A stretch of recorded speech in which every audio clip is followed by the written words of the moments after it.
Hi guys, welcome back. Yesterday I got a little bit of good news.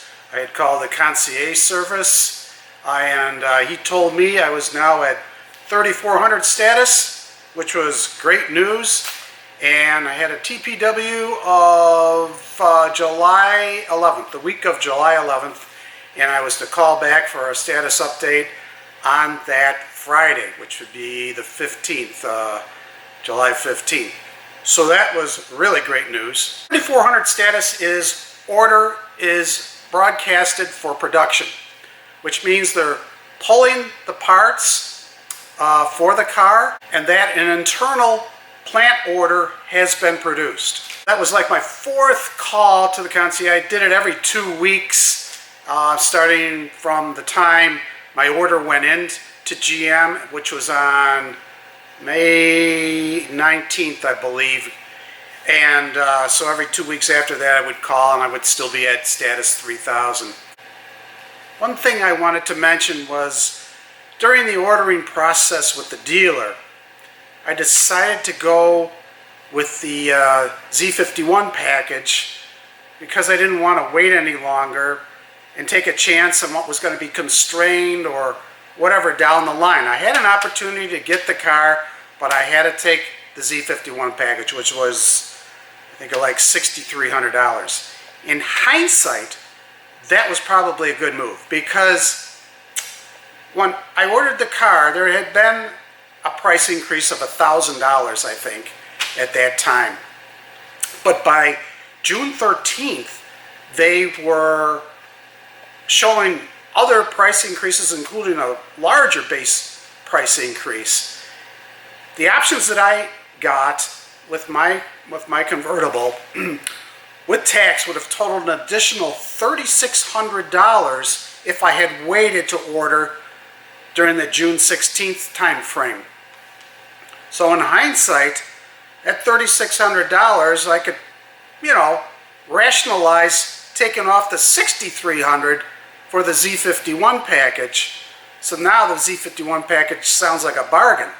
If I had waited, the car would have cost me additional $3,600 and I would have gained nothing out of it, just a price increase. So I'm kind of glad that I ordered when I did. So one thing that was going through my mind during the waiting process from the time the order was in with GM until I got the call yesterday that I was at 3400 status was you start thinking about different things and you go, well, am I waiting longer or possibly waiting longer because I have a low production color, yellow, versus the real popular reds, white, and black, and the shades of gray? Do they wait for a certain number of yellows to stack up before they run that color? Or am I, not thinking this through straight, and maybe it doesn't really matter what color it is, it's just how you fall in the production schedule. And speaking of yellow, I don't know if you guys saw, there's been an article posted a couple times now about color and depreciation values. Now, I think it was through an article, iccars.com, and the author was going through what color means for depreciation over a period of 3 years. In other words, they took a survey of 650,000 cars over a 3-year period when they were sold to see if there was a correlation between color and depreciation value.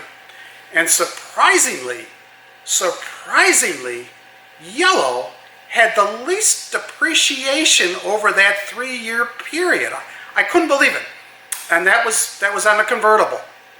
Now they took many different vehicle segments. In other words, they did it on pickup trucks, they did it on SUVs, they did it on coupes, convertibles, minivans. But I was just concerned, focused on the convertible because that's what I have. The article also talked about the rarity of color. Now we're talking about the second-hand market here, about what people are looking for in a used vehicle. So the yellow is rare, but it is also desirable. Much the same as they talked about with orange. Orange was second, I think, only to yellow. But like brown, which is very rare, is not desirable. So that takes a major hit on depreciation. The author says that people who buy convertibles want to stand out, which she said that more common colors then are less appealing. So I guess that begs the question of, well, why are the colors that guys are picking for the Corvette so popular? Because they mostly pick the reds, black, white, and the shades of gray, versus the less desirable ones like blue, the yellows, orange, and the brown. Those colors are the most popular.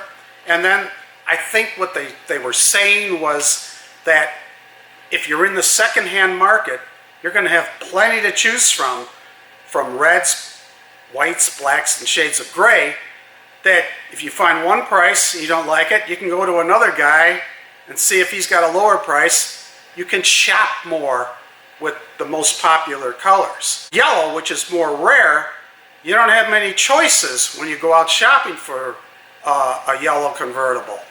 So that the price mainly stays higher because of the rarity, and that it's still desirable.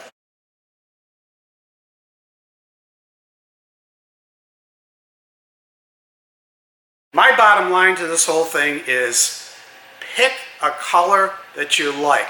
Pick a color that you want to live with.